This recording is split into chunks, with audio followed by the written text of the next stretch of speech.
Welcome to The Jupiter Moon Pod,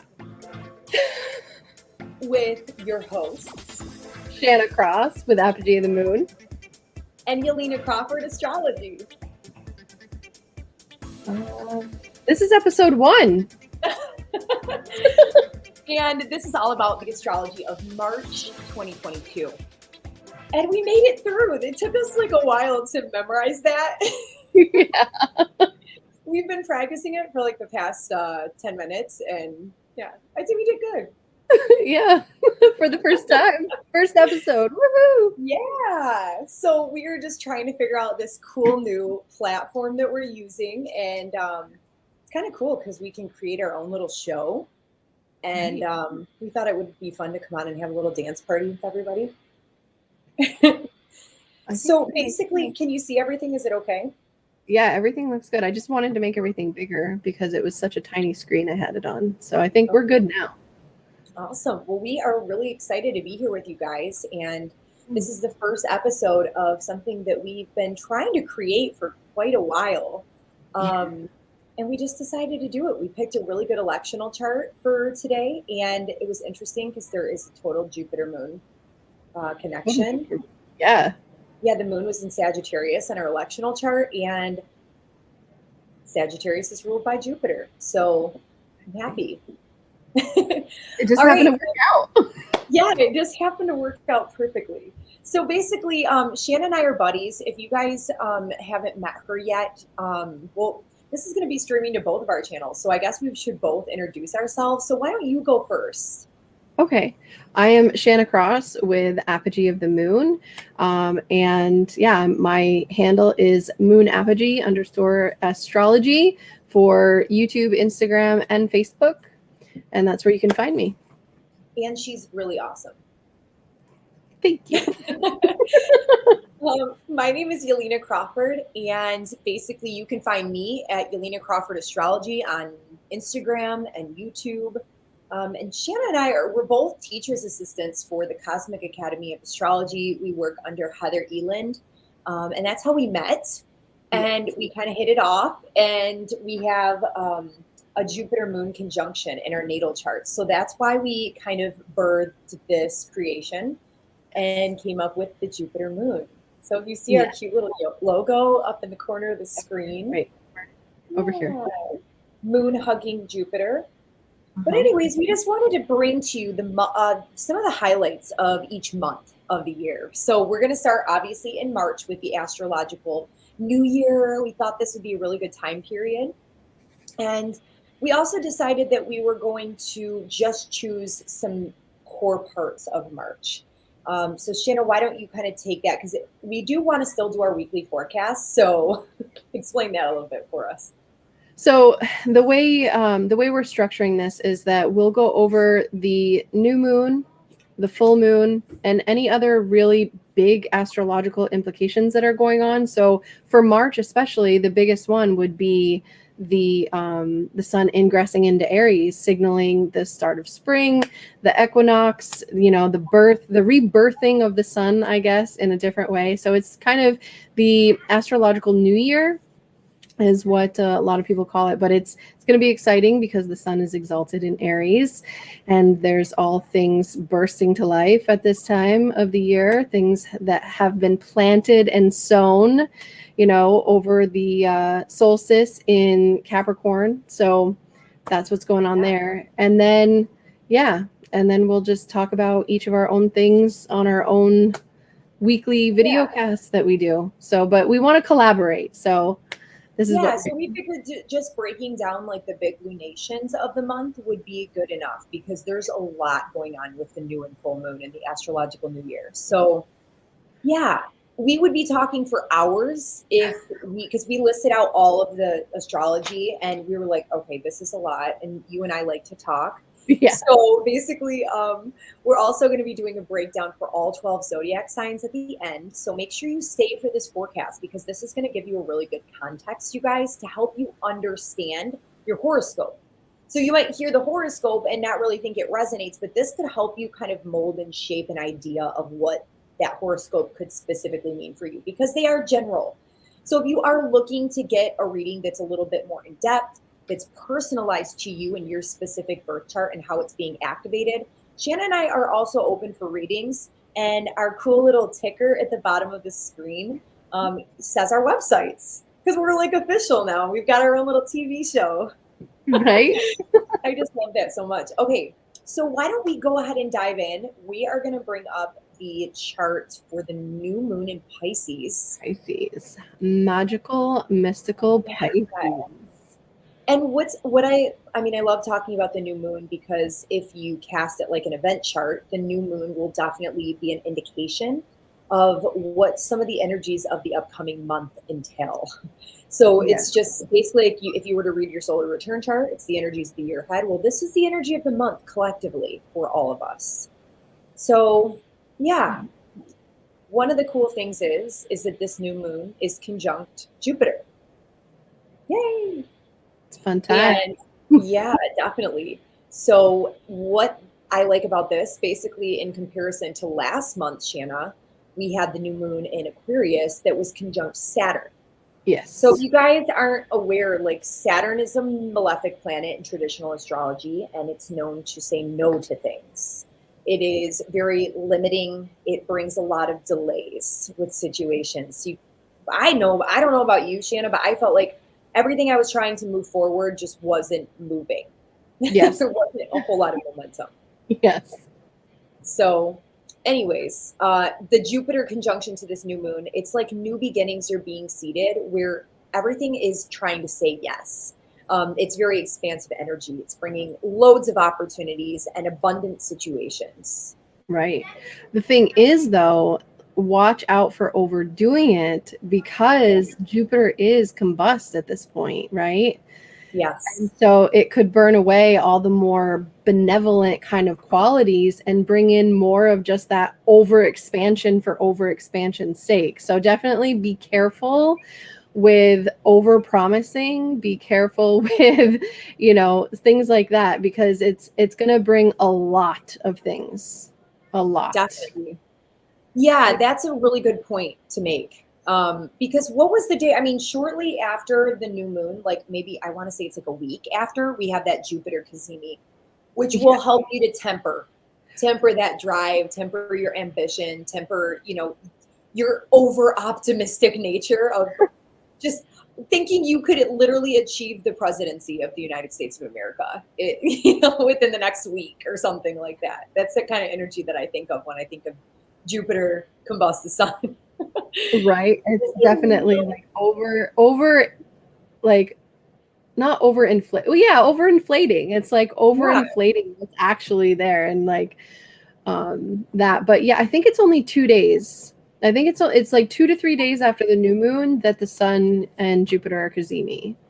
Okay, so it's really not that big of a deal. It's just something to obviously be aware of. You could even be a little overconfident about what it is that you're executing or your role in something, or even within your relationships. It just depends on where this is being positioned in your chart. Yeah. So yeah, just ground it. But what's really nice about this too is this sextile over to Uranus in Taurus. And as you guys can see in this chart, you've got Taurus in the 12th house. So it's a 60-degree aspect, the sextile. I don't like this that we can't draw on the chart to like show people, but right. You get the idea, right? So I think that obviously since this is in a nice sextile with Uranus, what that means is that Uranus has to behave. So there's not going to be any like turmoil or disruption or sudden surprises that are going to be extremely uncomfortable or totally just make you say, why did that just happen? Right. I wish that would never happen. It's working with it, right? Like I see sextiles as like partnerships, like partnering up with other people or taking hold of some type of opportunity and running with it. And it's going to be different. It's going to be out of the box, and it's going to be good out of the box, right? Yes. So it's even cool energy, I would say, because when we've got all this Pisces energy, which is very dreamy, and it's got you like just kind of fantasizing about and over idealizing whatever it is that you want to create. And it can get your imagination really running wild, right? Which is a good thing. It's such a creative energy. But what I like about the sextile over to Taurus is that Taurus is very grounded in this physical, tangible reality. So we could have some sort of breakthrough moment tangibly with what some of our wishes and our dreams are. And it could all really start to be set into motion right now. Yeah. And not just right now, but like in a really radical kind of way that maybe we weren't expecting, because Uranus still brings shocking things, even in positive aspect, positive aspect being a trine or a sextile. But it's a good kind of shock, right? Like it's something. Not like my whole life just fell apart. Oh my gosh. No, it's not the tower moment. It's like kind of like if you want to compare it to tarot, because a lot of people understand tarot, it would be like the fool energy, right? Yeah. So yeah, I like that too. Okay. Well, so ultimately, there's some things that are like going on in tandem with this situation. So it's interesting that we have so much positive energy in the chart. And then, there could be like one section or one area, and I could see this going both ways, being maybe a little bit more challenging for some people while being a really grounding force mentally for others and making you make like long-term decisions. And that's that application of Mercury to Saturn in Aquarius. Well, that's going to be perfecting at the same time as this new moon. So we definitely want to take that into consideration too. And what's interesting about it, I thought, is that it's in aversion, which means that it can't see the new moon and the new moon can't see it. So it's almost like there's two things going on at the same time that are not connected in some way. So this could be maybe having to make some really difficult decision or something like that, or maybe a mindset that's getting in your way, or receiving news from someone that could be a little bit more challenging. What do you think of that? Like, it's almost like there's two different areas of life going on here, or a challenging situation with the positive. Right. Well, for the chart that you have here, this is what town is this in again? This is Punta Gorda, Florida. Punta Gorda, Florida. My parents are, yeah. So in my chart, when I pulled it up, because I'm way far north of you, and I think it would be good for everyone to pull up the new moon chart based on their location as an event to see how it's going to play out in terms of where they live, which would be a good thing for everyone to do. That's just my personal opinion. So just we'll leave it at that. Okay. But the chart ruler is Mercury, and it's up in the 9th house with Saturn. This is very this is really like energy. It's what? Like buckle down and study kind of energy. Yeah, like get really grounded and really understand the long term, like because Saturn is all about the long term, right? Like the long term implications of your worldview, of how you see reality, of education, learning, traveling, things like that. So maybe like in your area, like in Florida, there could maybe be maybe even some restrictions to do with travel that pop up, right? So there could definitely be some interesting things popping up for people depending on how this new moon hits where they're living, I think. And even just like on a different note too, is maybe you are envisioning or putting into motion something in this physical, tangible world, or this is something that you're intending to do and you're starting to take steps towards it, but you have to maybe make some serious decisions because Saturn is seriousness. Seriousness. I can't talk.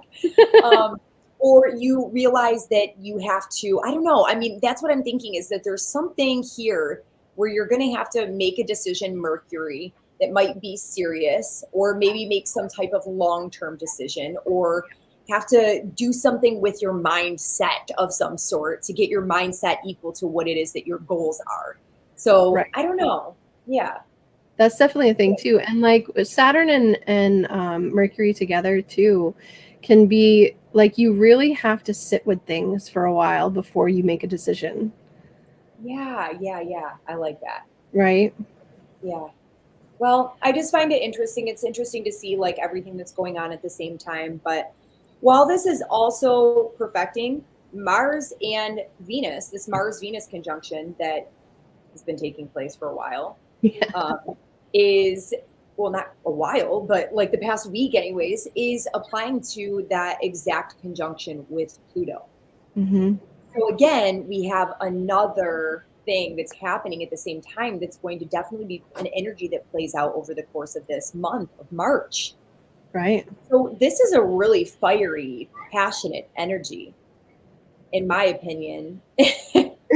Well, I mean, Pluto, Mars, and Venus all together at one time. Yeah. And this is where, too, I think this is where she exits her shadow, isn't it? March 27 1st. It's degrees. the day before. Yeah, so she's out of shadow. She's moving forward. Like picking up like full steam ahead now, Yes. right? So yeah, this is interesting. I think these two, especially with Mars and Venus together, because now Venus is gaining on Mars, right? Exactly. Yep. Even though they're together, they're running in the sky. Mars overtook Venus first because she had just stationed to go direct and was moving kind of slow, right? In the And she sign of doesn't even take over until March 6th. Yeah, she overtakes him March 6th, but so she's like gaining on him slowly, right? Yeah. Yeah. So it's So just it interesting because it's almost like Mars is speeding ahead to help sever and separate or cut away some of the things from the retrograde period that we were maybe moving through, or some things that we needed to take action on, let Yep. go of, things that needed to be removed. And some of these interesting things, like for me, I know it's specifically so much associated with my Venus and Mars ruled houses. So Yep. if you guys look to your chart and see what houses are ruled by Mars, which would be Scorpio and Aries, and also the houses that are associated with Venus, so that would be Taurus and Libra, I'm sure you'll see some sort of correlation with this retrograde period, and maybe some of these areas of life somehow, or these topics coming together in some way. Right.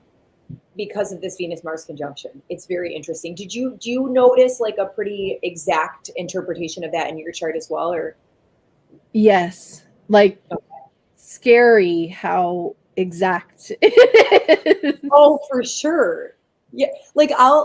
Okay, so for me, Mars rules my 10th house of career, like Yep. what I do, and Venus rules my 4th house of home and family. And I know you know this, but it's just Yeah, right. interesting to have and so I just had my Mars return the day that they came together. And it was the day I found my new house in Florida, and that I went to my job and got my new schedule. So literally like both areas were coming together. So it's weird. You can't make this stuff up, you guys. So Mars and Venus rule my 10th and also my 10th and my 4th, but also my 3rd and my 9th.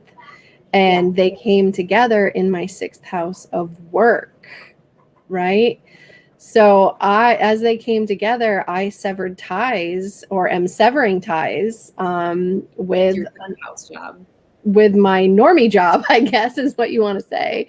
So that's really super exciting. And by the time, let's see, when is this airing? The 25th.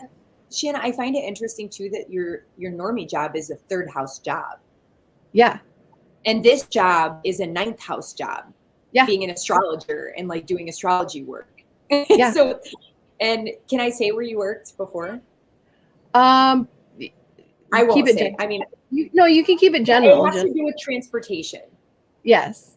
That's all I really want to say. And the 3rd house is very like buses, transportation, vehicles, all of those kinds of things. So yeah. Anyways. So yeah, you guys. Shanna, do you have anything else to say about this chart, or like what do you think before we move on? Well, so wait, I know. What's that? Let me see if you're gonna say it. Well, I was going to talk about the nodes. Okay, go ahead. Yeah.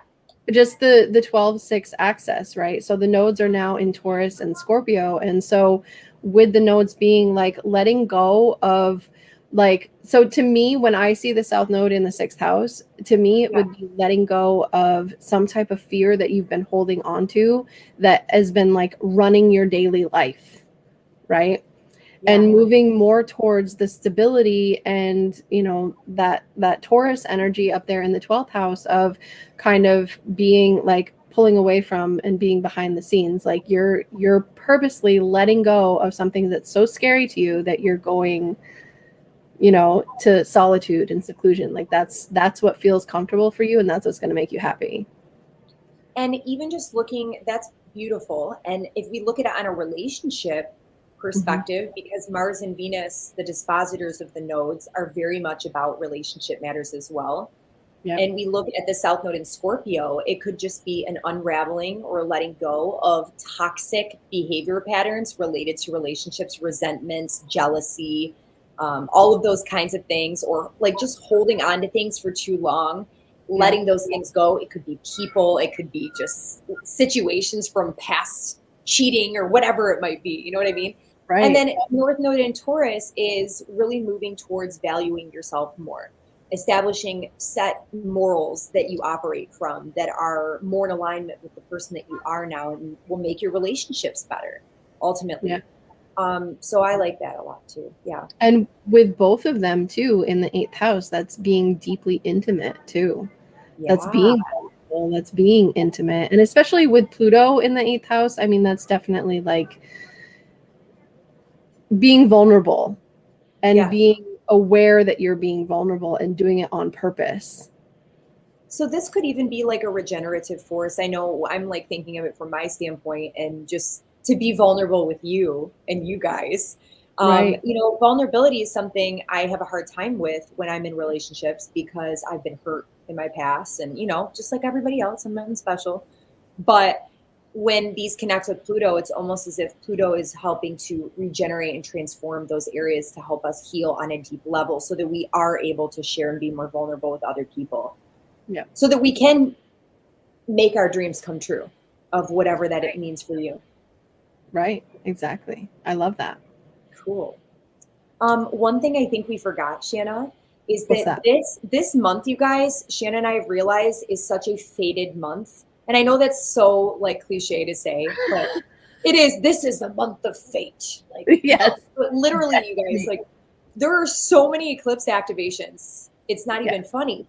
This is actually one of them because it is squaring. It's the first square, mutable square from the eclipse that happened on December 4th, 2021, which was a very strong eclipse. It was a total solar eclipse in the sign of Sagittarius that happened at 12 degrees of Sag.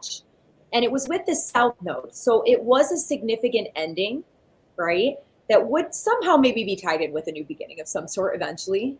Right. And this could play out in a multitude of different ways. Maybe this is the crisis point where you're having to initiate some sort of action to let go of the past and continue moving forward. There might be some sort of hurdle or roadblock that's placed in your way where you might have to shift or be adaptable to whatever the circumstances are. Right. And but you're also protected though too. Definitely.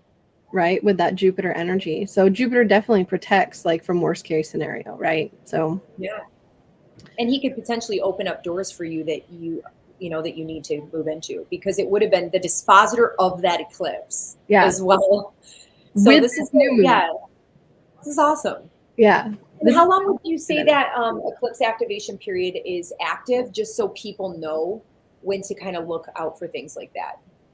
For the eclipse from December, or just in general? December eclipse activation that's being activated by this new moon.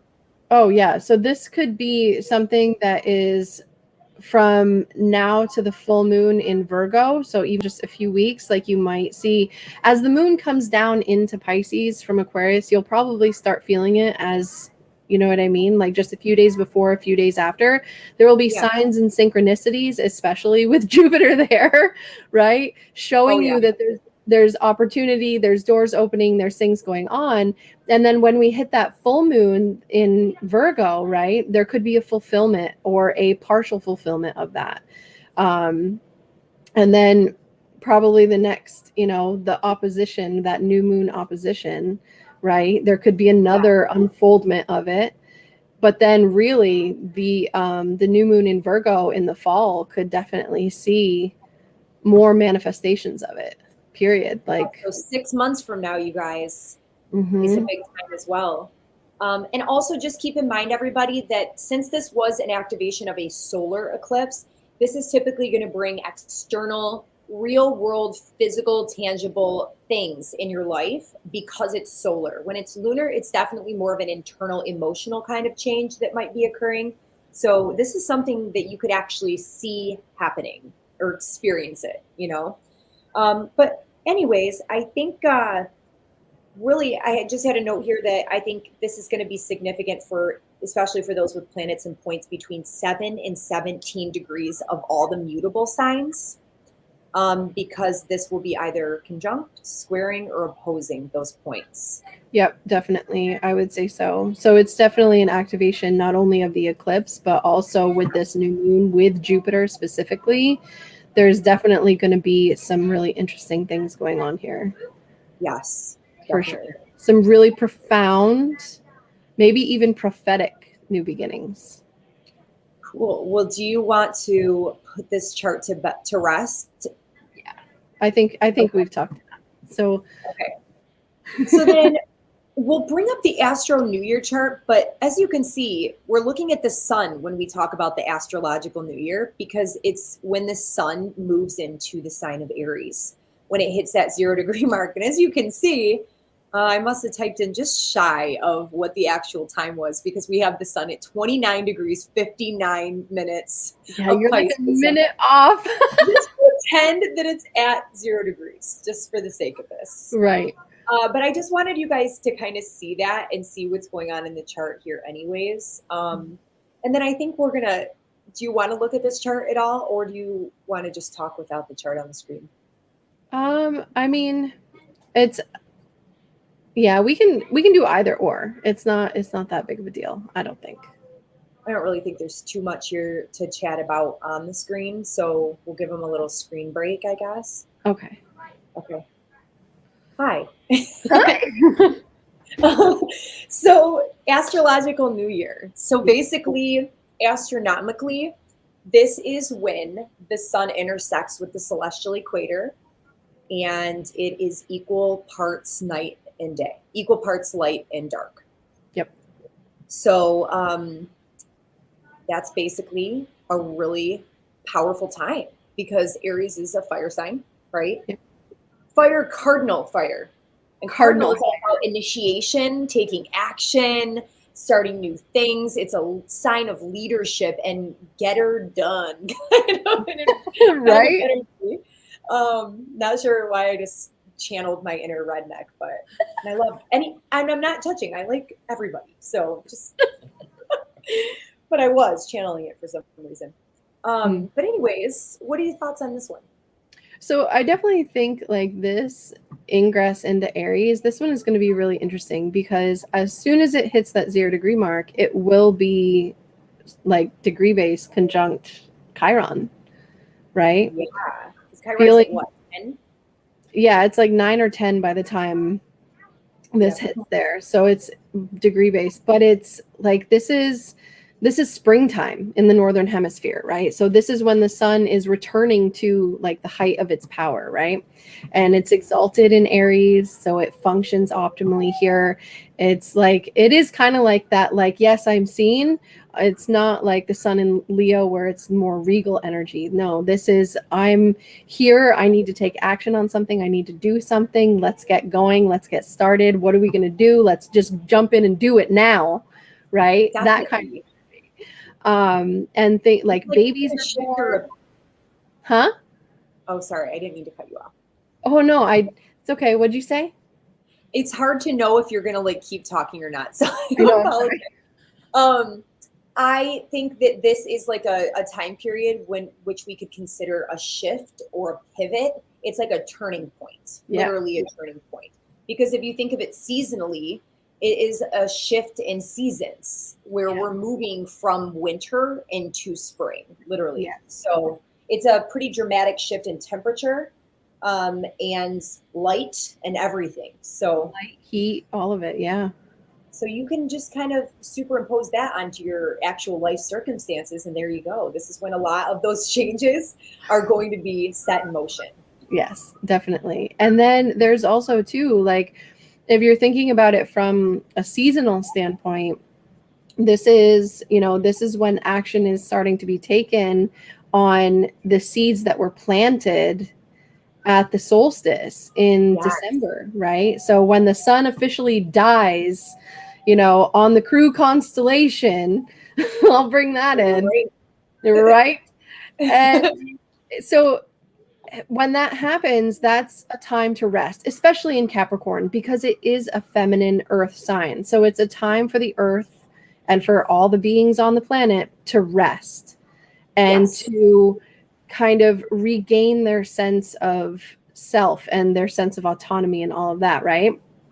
So as soon as the sun hits Aries, whatever it was that the seeds, the ideas, the intentions that you had for this year, now is the time to really take action on all of those and to start, you know, tending the seeds that you had sown, right? So this is when little seedlings start to pop out of the earth and grow up a little bit. Plants. New baby plants. Baby plants.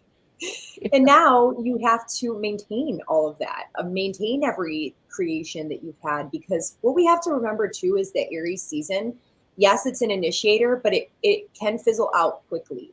So this is and this is a time period when you can really gain momentum, but you want to be careful that you're not allowing these things to just, you know what I mean? Yes. So you like my sound effects today? I like your sound effects. They're super funny. Oh my gosh. And honestly, like obviously Aries season is going to be with Chiron for a while, for years, right? Actually, this is a pretty quick transit through Aries, is it not? Or am I backwards on that? It's been there for a while. So it takes what, 14 years? Something like that, yeah. No, it's Aries, very different with every sign. So it is. I know, like for me, I think it only spends like not even a full year in Libra. But I think at this end with Aries, yeah, it's like months and months and months. Okay. So basically, we're undergoing a huge collective identity healing, as well as standing in our power, being courageous, to be ourselves, to take initiative, to get things done, to be independent. All of these things are what we're working through. Things that are being healed deep within us every single time the sun does move through Aries. Yeah. Yeah, exactly.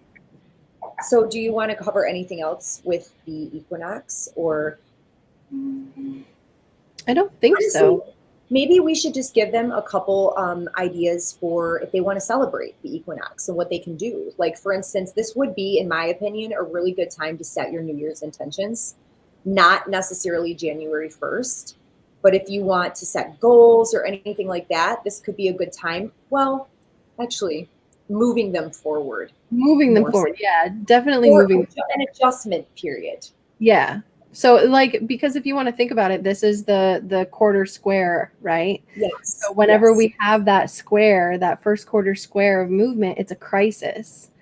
Yes. So we're starting to see if things are working or if they're not working. Yeah. What weeds you need to pull out to let the little plants grow more, right? Sometimes you can get pulled back into past things that may hold you back, and you have to kind of do another shedding or a release of things so that you can continue moving forward. Yeah, exactly. So, well, also, I would say anything like, I don't know, what do you think for equinox celebrations? Like equinox celebrations, I would definitely say, like, if you can get together with friends and have a bonfire, right? Like that is perfect Aries energy. It's the sun in in Aries, right? Like throwing a party, having fun, you know, being creative with it. Because that's the one thing that most people don't really see about Aries sun people specifically, is how creative they actually are. Yeah, I like that too. Okay, cool. I was going to say, because I'm having a hard time thinking of activities too, other than maybe getting outside and being active, because this is like the rebirth of light. It's the rebirth of spring. Aries is a very active fire energy. So anything that brings you joy that has to do with moving your body, getting out in nature. Yes, definitely. I agree with that wholeheartedly. So you want to move on to the full moon? Yes. Okay. All right, so we're going to bring up the full moon in, how am I forgetting what full moon it is? Virgo. Yes. Cool. Okay, so take us away here, Shanna. Let's see. So this full moon is the sun is with Neptune. And what else do we have going on here? We got some interesting energy here. Well, this is another eclipse activation point. Oh, yes, that's right.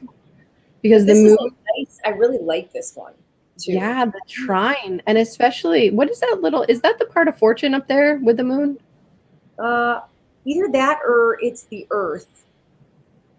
Or it's the earth? I don't Okay. remember what the symbols are in this chart. It's either the Earth or the Earth is currently in Virgo, is it not? The earth, yeah, maybe. Yes. I want to say possibly. Yeah, I think that might be the Earth. I'm not 100% But yeah, sure. Don't it's take my it's word. yeah, it's definitely the activation of that lunar eclipse that we had. And this isn't a positive, like moving things forward, things are going to get easier kind of thing, right? Yeah, for 27 sure. degrees. Oh yeah. Yeah, what do you And think about well, I do like that nice trine. Why we say that this is an activation of the eclipse is because there was a Taurus partial lunar eclipse at 27 degrees of Taurus, obviously, Taurus lunar eclipse. And that was on what, November 21st, I want to say. So basically, this is trining. So if you look up at the moon in Virgo, it's making a really nice trine over to that activation point or that eclipse point. So this is an energy of things opening up. So actual physical, tangible things opening up. So things coming to fruition, things actually manifesting. But that was also, it was a lunar eclipse. So it had a lot to do with things that were shifting and changing within us. Yeah, so this could be the finishing out of something like that that's really helping you to kind of push away some of the things that were holding you back or a final let go of some of those energies. And Virgo has a lot to do with harvesting, right? So Yes, definitely. so it's definitely like cutting the wheat from the chaff, as they say, right? Yes. So there could definitely be like letting go of different things, especially with this also being a full moon, right?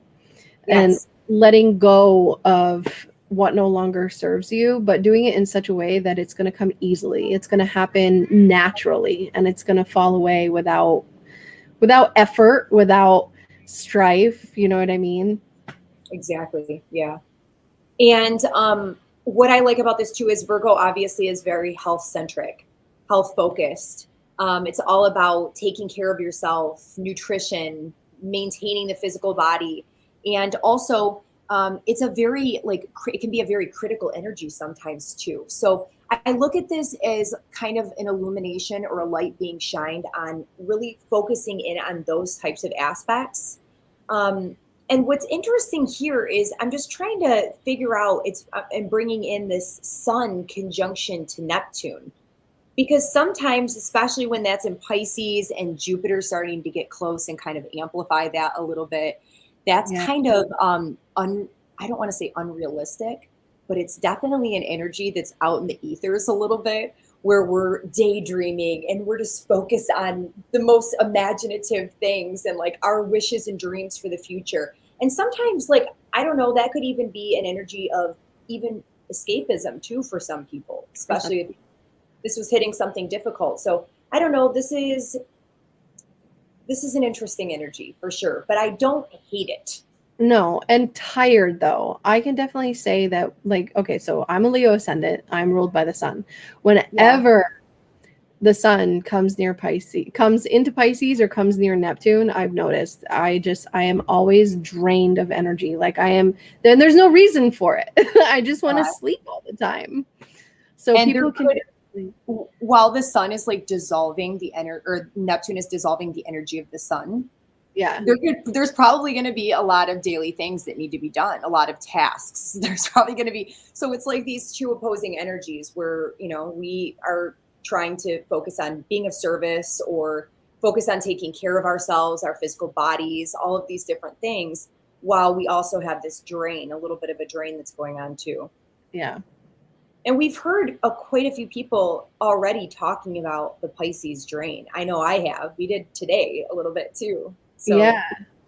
Definitely. It's almost like as soon as the sun entered Pisces this year, is like everybody all of a sudden started talking about how exhausted they were, how tired they were.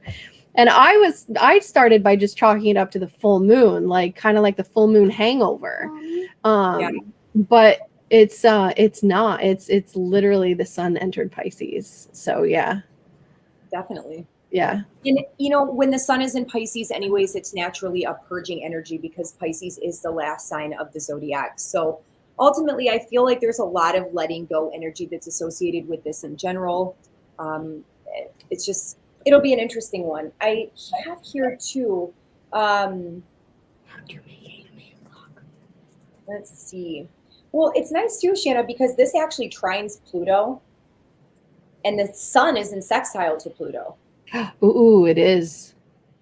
Yeah, it's almost an exact trine to Pluto within 1 degree. Yes. And it's an applying aspect too. Yeah, yep. It's really nice. I like that a lot. I do like that too. That's seizing hold of an opportunity for sure, especially with Pluto in Capricorn, right? Like seizing hold of something that's very grounded, very structured, and can be very transformational. Yeah, and great for organizing, putting plans in place, strategizing, analyzing your circumstances, whatever it is that structures that you're trying to build. Yep.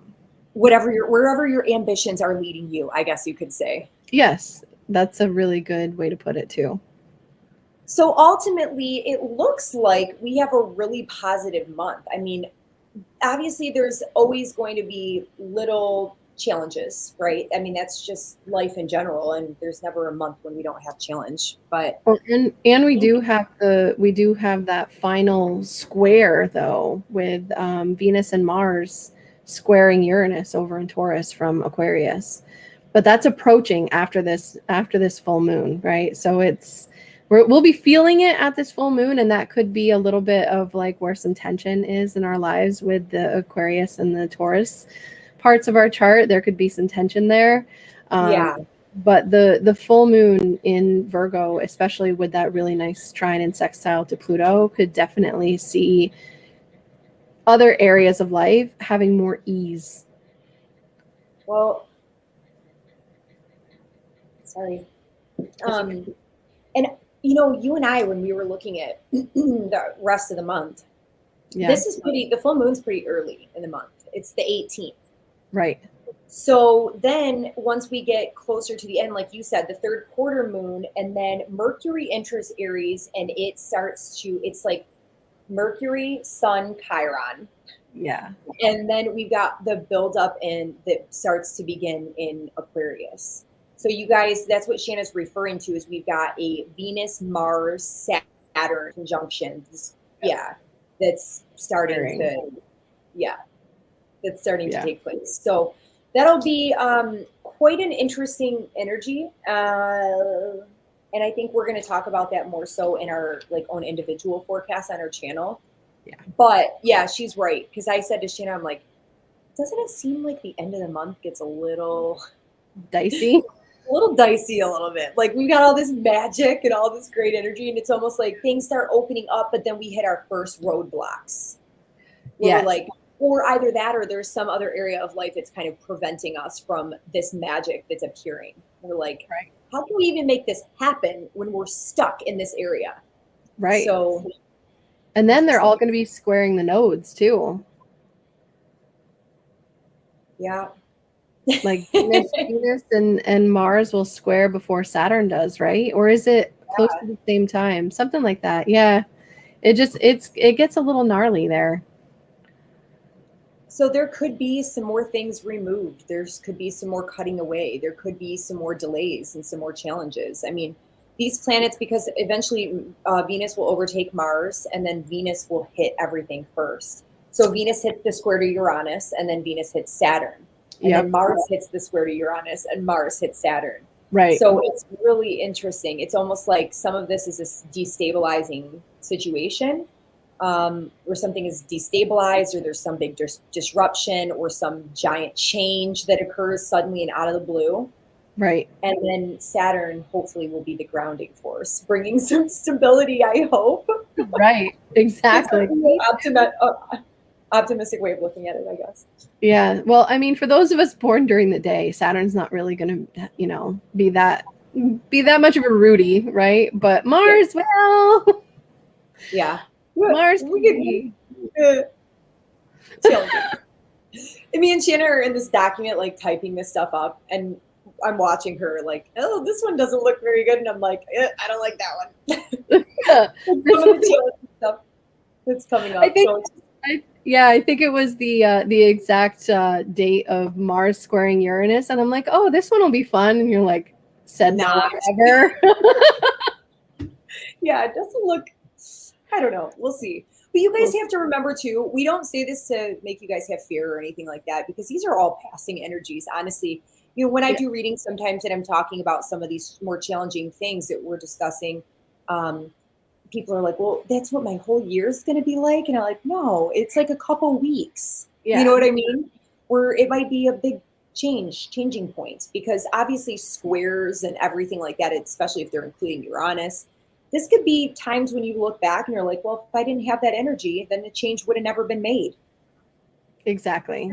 Sometimes it requires a stress or a tense aspect in life to push you into something, to change, push you out of your comfort zone. Right. And we are talking about fixed energy with a lot of these dynamics at the end too. So yeah, fixed signs. Wherever you feel safe and in your comfort zone, just know that might be disrupted a little bit.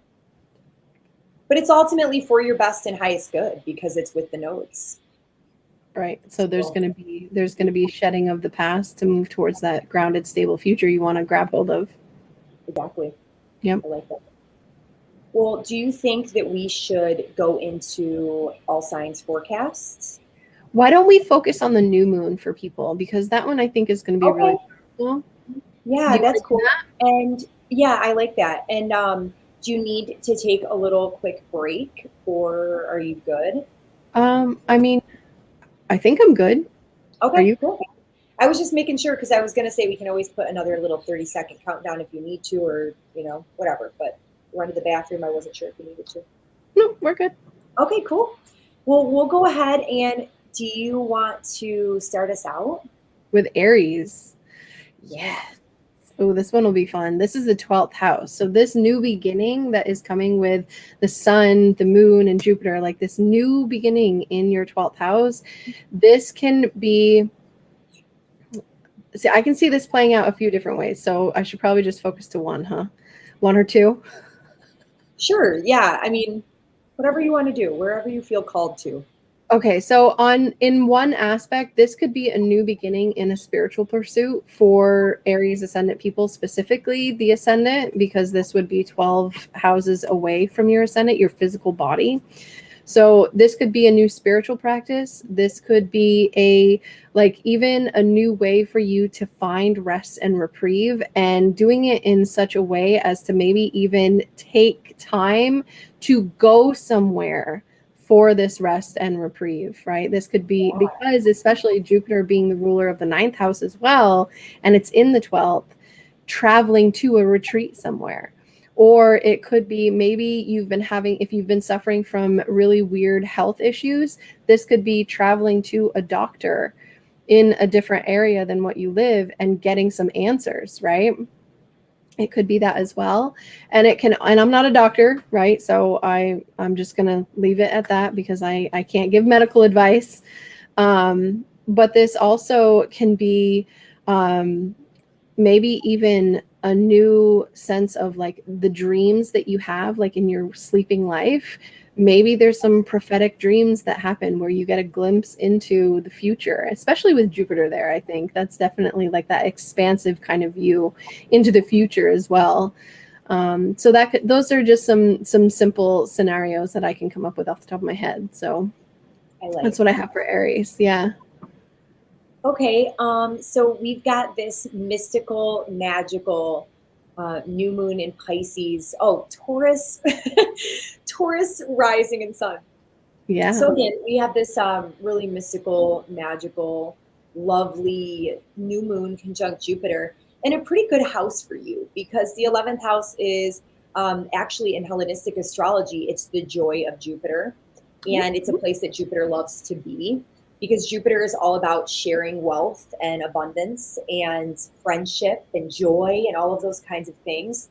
And yeah, this is a house of gains, right? And that is Jupiter in general. So I can definitely see where maybe potentially some of your wishes and hopes will eventually begin to unfold this month.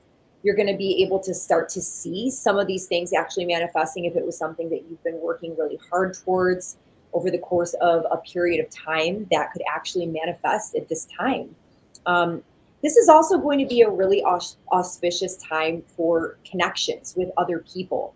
So you could honestly have just such a compassionate, loving friendship with someone, or really connecting with groups of people, especially if it's like spiritual groups where you're like sharing valuable information and learning things. It could be astrology groups or just any group of like-minded individuals that has some sort of like spiritual relevance. And it wouldn't even have to really be spiritual. Like, you know what I'm saying? Yeah. What else would go with Pisces types of groups? Like philanthropic kind of things Yeah. too, especially for people that are kind of marginalized, like jumping on a cause, even because it is the 11th house, to help people that maybe are homeless, or help people that maybe are downtrodden, or help people that have had a harder time of it, and bringing that to light, right? And you know, helping them through that.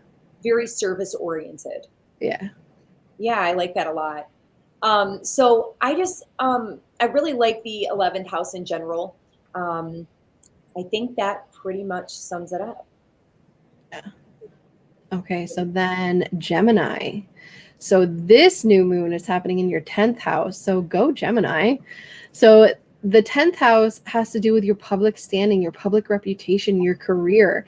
And so because Jupiter rolls Jupiter rules both your 7th house of contracts, agreements, negotiations, and it rules your 10th house of what it is that you're known for. Having a new moon with Jupiter in your 10th house only happens once every 12, 13 years, depending on its retrograde cycle. So yeah, take hold of this. It might be overdone, but when we come into that Kazemi point a little later, I think that things will be ironed out, and you'll know what you keep and what you keep and expand on, and what you kind of say, okay, no, I'm not doing that. So this could be great for you, especially because this could be, you know, being kind of put in the limelight in terms of your career. This could be a new boss. This could be a new career for you. This could be maybe even stepping out and stepping into the limelight yourself, because where the sun goes, our attention follows, and having it up there in your 10th house is putting a spotlight on what it is that you're doing out in the world for your career, for the legacy that you want to leave behind after you're gone. So that's definitely a really auspicious time for Gemini people. Lucky Gemini. That's awesome. Do you have anything you want to add? No, I think that's great. I think that's great. Okay. So we'll move on to Cancer rising. Okay, Cancer. So luckily Shanna and I are both Cancers. We're a little more familiar with this one. Yep. But Cancer this new moon is taking place for you in the 9th house. And I automatically like Pisces in the 9th house anyways. I know it's because I have it, but I think it's a really good energy for 9th house. 9th house is associated with higher learning and education, spirituality, maybe even like vacations or trips that we take, like pilgrimages, or where we're literally going on like a spiritual journey, right? Usually that's the kind of like journey that a 12 or a 9th house vacation could potentially take you. It doesn't have to. Right. But basically it has a lot to do with learning or teaching and things like that. It's also all about our worldviews and our personal perspectives and our belief systems and everything.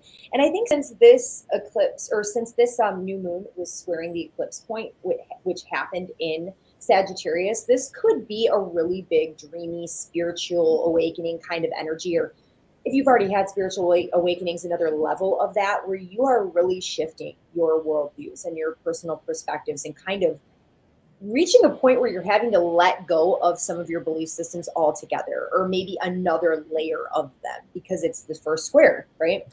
On a more like physical level of understanding it, I think that this would be a time when some people's dreams are coming true of wanting to learn or gaining knowledge of some sort that they've always wanted to gain, or maybe having a teaching opportunity of some sort where they're sharing their wealth of knowledge that they have, maybe even having mystical experiences in general, and also somehow maybe leaving behind an old job and like having to take this on as a new job or something, or maybe working past some challenges with people that you work with, that could, because of your shift in perspective or your change of worldview.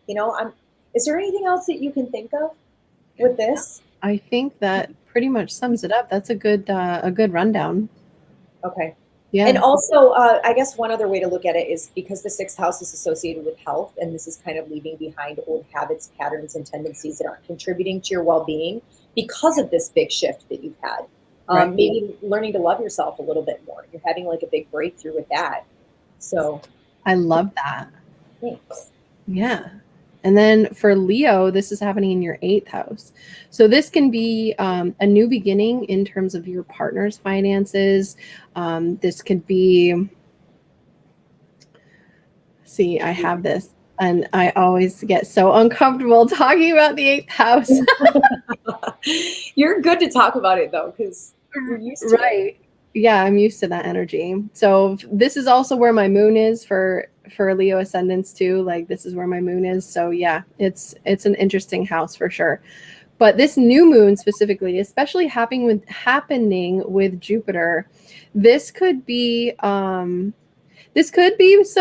new power struggles in terms of what's going on with your children as well, not just finances for your partner or money coming in through contract or money coming in through what's the word I'm trying to use here?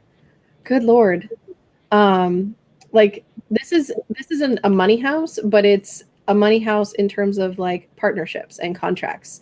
This is also debt, tax season. Oof, yeah. It's So obligations to others. obligations, yes. And insurances and payouts and things like that. So there could definitely be some power struggles in terms of finances and things like that. But this could also be power struggles because Jupiter's here and Jupiter rules your children. This could be financial power struggles with a partner over children as well. But with Jupiter here, though, yeah, it might be expanding on some of that, but it'll protect from worst case scenario if you are a Leo ascendant. And it's funny, like I was nervous about that, and then it clicked in the back of my mind why I'm nervous about that, because I know a Leo ascendant that's having some things go on with children and power struggles. So this could definitely see over the course of this lunation an overexpansion of that, but a resolution as well, especially because of that first quarter square, like Lena was saying, with the eclipse from December. So that's definitely a thing. This could also just be an overexpansion on the money that your partner is making too. Maybe your partner like changes jobs and they're now making more money than they were before. It could be something as simple as that too. Yeah, I like it. Yeah. Okay. So we are Virgo. Okay. Okay, so Virgo, and I'm cheating. I pulled the chart up. Sorry. It's like I'm such a visual person, so yeah. If you see my eyes going all over the place, that's probably why. So basically, Virgo rising and Virgo sun, I would say, okay, so this is taking place in your 7th house, which the 7th house is the area of partnership. So first is you, 7th is another, and this doesn't have to be love. It can be platonic, it can be business. And it's also the house of contracts and negotiations. So having Jupiter with a new moon here is a pretty expansive energy as it pertains to maybe opening up doors or bringing in a lot of harmony and ease with people, with other people, or within your business contracts that you have with other people in some way, shape, or form. And somehow this may actually be associated with family in some way, shape, or form. So I don't know if maybe there were some challenging circumstances with family members as it pertained to business dealings, or maybe it had to do with family members that were interfering in some way with your partnership. or maybe even just relationships with your family members in general, where maybe this is a little bit more of a crisis point where you're going to realize that you have to let something go, or you have to let go of an aspect of a relationship that you have with a family member, or it could have something to do with a home as well. So this could be maybe a challenging energy, and not necessarily challenging, but maybe just like a little bump in the road where you're going to have to pivot, or what am I trying to say here, Shanna? Associated with your place of living, your home. Right. Yeah. So it could even open up a contract, but there could be, obviously some little speed bumps or some little road bumps that you're having to deal with here in order to make adjustments. Right. Am I making sense with that? Yeah, you make complete sense with that. And on the reverse of that, though, it could even be like signing the contract for a bigger home too, right? Yeah. Oh, yeah, for sure. Yeah. Yep. I like that. Okay. This could even be like having an opportunity to move in with somebody. Ooh, For some people, like asking your partner to, seal the deal, move in together, maybe. Yeah, I like it. Or letting go of a roommate so that you can make room in your home. I don't know. So many different ways to play out, but okay. Definitely. So we're on Libra, right? Yes. So Pisces, let's see. Oh my goodness. This would be the 6th house. Yeah. So this could be new work. This could be a new opportunity to change your health, to find a teacher, even, especially with that Jupiter energy there in the 6th house, of learning how to take care of your body, learning how to take care of your mental and your physical wellness and well-being. This could also be a new employee coming in for you, or this could even be a new coworker coming in to work with you on something. Definitely, for sure. And there's an emphasis too with Jupiter also ruling the 3rd house of communication. Like, so there's going to be big talks over the course of this lunation with employees or with coworkers or with your place of employment, your job, and like big conversations going on. That's definitely a thing there too. Let's see, anything else? I see it too as like it could be an energy of amping up your busyness, having like Jupiter in the 6th of like our daily tasks and things like that, or like habits and our patterns and the daily grind, in a square to the 3rd house, which is like our schedule and our communications, the errands we have to run, the tasks we have to do. So you could really honestly find yourself like kind of busy during this time.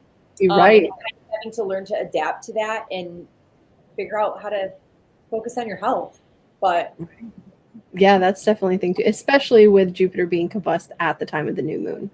Once it comes Kazemi a few days later, there could be some themes of, okay, this is what I need to take with me. This is where I kind of went too hard, too fast. And this is where I need to divest of whatever it is that doesn't serve me and go with what works. Yes. Definitely. And letting go of parts of your schedule or your daily routine or whatever it is that aren't suiting you, and kind of re-strategizing, replanning or something. Yeah, totally. Okay. So what am I on? Scorpio?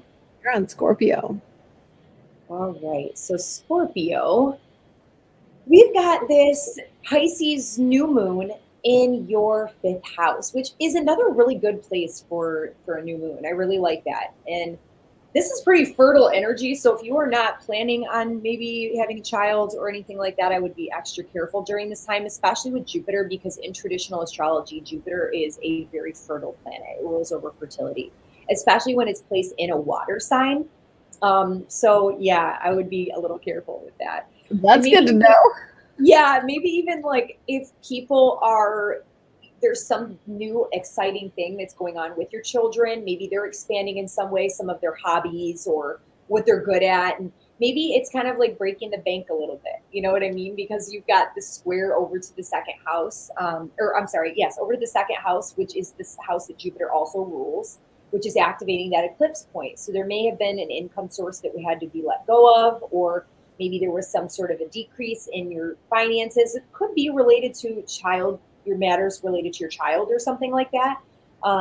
So yeah, that could be a possibility. But ultimately, this is like super creation energy. This would be great for diving into creative projects. So maybe it is that you're trying to somehow harness your talents, the things that you love to do because they bring you so much joy and pleasure.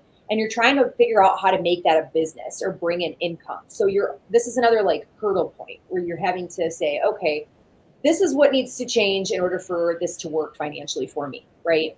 Um, this could also be an interesting time for dating and romance. Like, I don't know, but it does sound kind of like dreamy energy. Just be careful that you're not over idealizing or over romanticizing someone because Neptune is pretty close here. But ultimately, I feel like this is positive, and whatever it is, you'll be protected with that Jupiterian influence. Shanna, do you have anything to add to that one? No, I like that actually. I do like that a lot. Okay, so let's see. Now we're on Sagittarius, right? You're not cheating by bringing up a chart. Yeah. See, I gotta cheat too. We're You almost got to the end now, that photogenic memory. right? I don't. No, someone told me once that it seems like I have an eidetic memory. I don't know what that means, but What is it called? eidetic or I don't know what that is. Is that when you I, can like you remember like images in your mind? yes, Cool. yes. I So agree. yes, so I You are definitely pretty good with that. With the chart. I see the chart in my head. I get nervous because when we're on here, I'm like, okay, I'm trying to talk to people and like I'm trying to remember the chart and I get all flustered. No, for me it's I gotta pull it out of the memory banks and pull it up to the forefront of my mind. That's like weird how it works. Well, good job. Yeah. Thank you. So yeah, Sagittarius, right? So this could be a crisis point too, especially with that square to the eclipse that we had in December. Like you had to let go of something. You physically shed something out of your life that affected all other areas of your life, and now it's almost like there's this new beginning happening in the home or with property or in the family unit that you have. And so there's like an expansion going on, especially with Jupiter there. So this could be really good energy in terms of coming home to a house that is, or coming, even just coming home, that feeling of home and of that dreaminess of coming home to the most ideal place that you could ever possibly want to live, right? It could be something like that. Definitely because of having to shed your skin, over the course of the south node being in your sign, right? So you were more focused on relationships. Now with this new moon happening in your fourth house with Jupiter, this could be you really focusing on what makes you happy in the home, what lights you up, what brings you joy in the home and in the family unit that you have. So again, I guess maybe too, as Yelena was saying, this could be a fertile time in terms of family and what's going on with family. Maybe bringing a new family member home with you could definitely be a thing here. Anything else, do you think?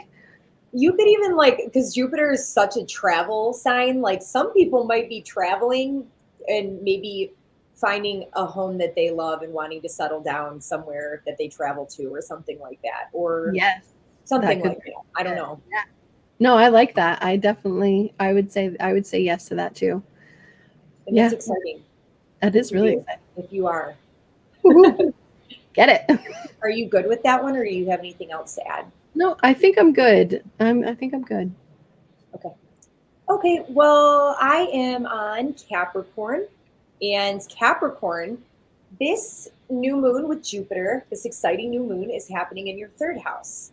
And as we know, the third house is kind of vast, but automatically, when I look at this, I think there's connection to the eclipse point where the eclipse was in your 12th house in Sagittarius with the South Node.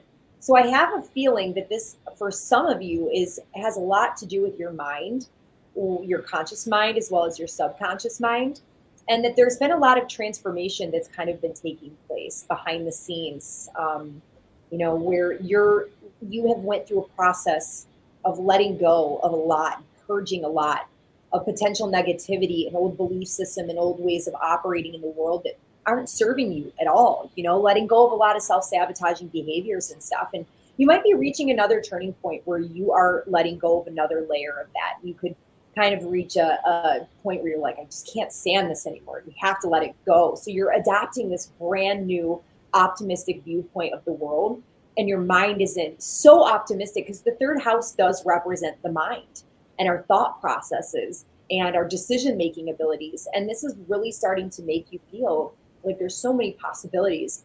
Like you have so much faith in the future and what the future holds, and you're in this dreamy mindset.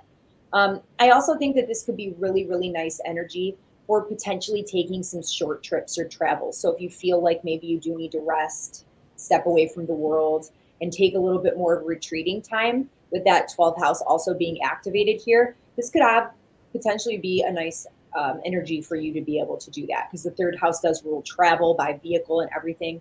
And maybe even just having some really positive energy and optimistic expansion with your small business. If you are a small business owner, or if you are a writer, or if you're learning anything, you could be learning Jupiterian types of things like astrology, or anything related to spirituality. I like that. You have anything to add? I love it. Okay. So that was Capricorn, right? So this Yeah. is Aquarius. And so this is your second house, Aquarius. So I feel so sorry for Aquarians. Yeah, they're getting nailed. So For sure. the thing is, with having Pisces as the second house, or having Neptune, like you have kind of a double whammy going on right now. You have, not only do you have Pisces, just the general energy of like dissolving things and what have you, but you also have Neptune here, which Neptune in the second house can, by all means, you can have money coming in, but then you get all these bills. So you get what you need for the money, but then there it goes. Bye-bye. It's gone. Right?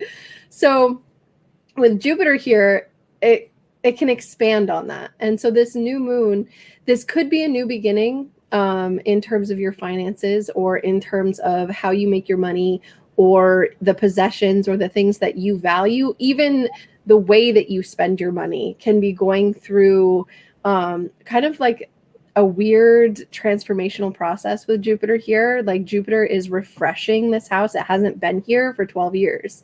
So with this new moon happening with Jupiter, it can definitely be expanding on the money that's coming in for you and the money that you have, but it can also expand on how much you're spending as well. So just be cognizant of that.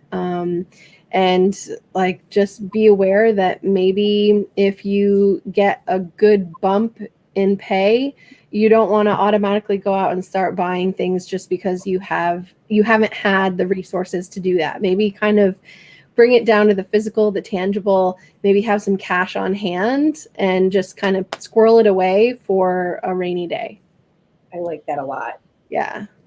The people that I know, one I know that would fit very well for the situation. That's an Aquarius, so Right. that's great. Yeah, I like it because Neptune dissolves, and it's literally like Jupiter's bringing it in, and it's just like you have so much that you maybe need to spend on right now that it just keeps going right back out the door. Yep. Exactly. So, and that, anyways, I could go on about Aquarius because I've been researching Aquarius for so long, but Right. Okay, so some signs, it's like you have family members or friends that are certain signs, and you pay way closer attention to those. Oh yeah. Okay, next, Pisces. Last Well, one.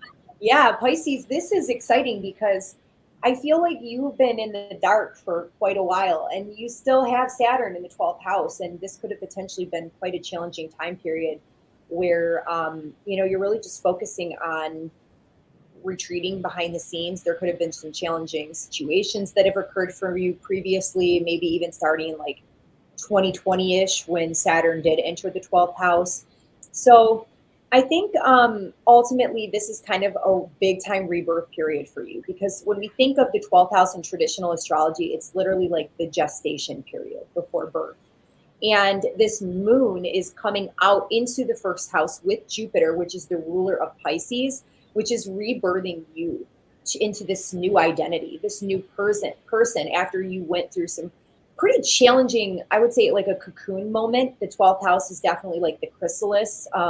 It's the dark night of the soul. It's where we dive deep into the shadowy version of ourselves, and sometimes it can be painful.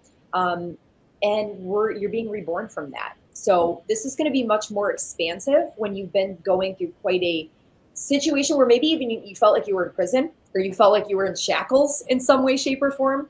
And this is like a rebirth. So this is a huge expansive time period when you might even be feeling yourself a little bit, right? You might be looking good. You might be feeling good because the sun is literally shining on your first house with Jupiter and the moon. And I like that a lot. This could ultimately be a really good energy as well for maybe a career endeavor or something that you're doing, but you're really having to kind of face the truth and the reality of having to step into this new identity, because maybe there is something going on with your career and what you're doing out in the world, and you're having to still shed, because we have to remember this is Pisces, last sign of the zodiac before the astrological new year, which is all about letting go of the old. And there might be more letting go of you and an old version of you, bad habits, addictive tendencies, all of those things that need to be let go of before you can really step into this authority and this new career that maybe is in store for you right now, that's being activated. I like that. Yeah. Well, you're talking about my moon sign, so I'm digging everything you're saying. Okay. Yeah. I'm thinking too, that energy that we were just talking about with Aquarius, it's interesting too, because we've got Jupiter and Neptune here. Jupiter expands, it makes things bigger. So you do want to watch out for eating too much, or like overindulging a little bit too much and potentially gaining weight while Jupiter is here. While I do think that Jupiter is protecting you, and Neptune could potentially help to dissolve some of that as well. I think ultimately with Neptune, I see that dissolving of an old identity. Dissolving of a way in which people used to see you, and people are seeing you in a different light. And that's really going to play out over the course of this summer. And you're going to take on this identity that you've always wished and dreamed for. Like who you wanted to become, you are going to become and step into that. Maybe even if they I got goosebumps. I know, like I'm thinking too, like maybe if they don't know who they are, right? Like maybe they've been searching for who they are and they're in that dark in the 12th house stuff. Yeah, like maybe now, like they will find who they are and step into that power. I like that. That's really nice. Yeah. So that's I like the Pisces because they know it seems like it's been really hard for you too. So Pisces and Aquarius, you guys are hanging there. Things will get better. Yeah, for sure. Okay, well, we did it. And I think again, if you want to find us, book a reading below. But I think we're going to go ahead and have another dance party while we